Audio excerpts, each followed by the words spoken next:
2 araw na lang mapapanood na sa mga sinihan ang Metro Manila Film Festival entry na Manila's Finest.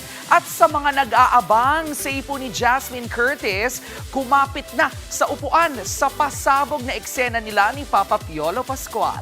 Nasa frontline ng balitang yan, si MJ Marfori. Tuloy-tuloy pa rin ang pagkilala sa highly anticipated MMFF film na Manila's Finest. Ayon sa mga top critique creators, manonood at kapwa-artista, ramdam ang pagiging totoo ng bawat eksena sa pelikula. Wala raw pagpapaganda at pag-iwas. Isa raw itong replikasyon ng sistemang pamilyar, masakit at hanggang ngayon ay umiiral. It's top-tier Filipino filmmaking. Talagang ito yung kapag sinabing gusto mo bang makapanood ng sining Pilipino na maganda, I'm pretty sure Manila's Finest is gonna be one of the films that you are going to have to, go out and see.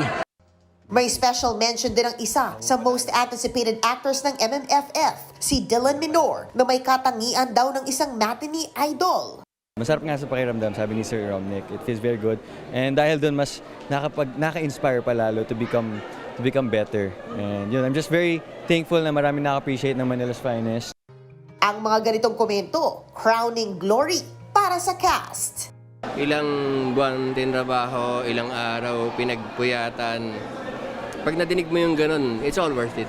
Sobrang halaga ng mga ganyan, whether bad or good, that's still part of publicity. And for sure, mas tataas yung curiosity ng mga tao. Kaya napakalaking bagay nung ingay na yan. Abangan naman ang isang pasabog na eksena ni Jasmine Curtis Smith as Janet kasama si Piolo Pascual. Well, there you go. Merry Christmas, everybody.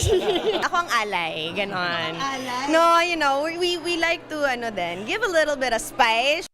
At the end of the day, sana raw ma-enjoy ng mga manonood ng mga realidad at human drama na ipinapakita ng Manila's Finest.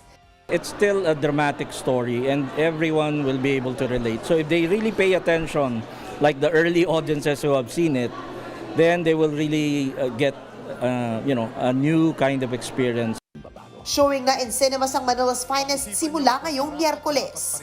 Nagbabalita mula sa Frontline, MJ Marfori, News 5. Mga kapatid, Jervy Wrightson po, eto na nga.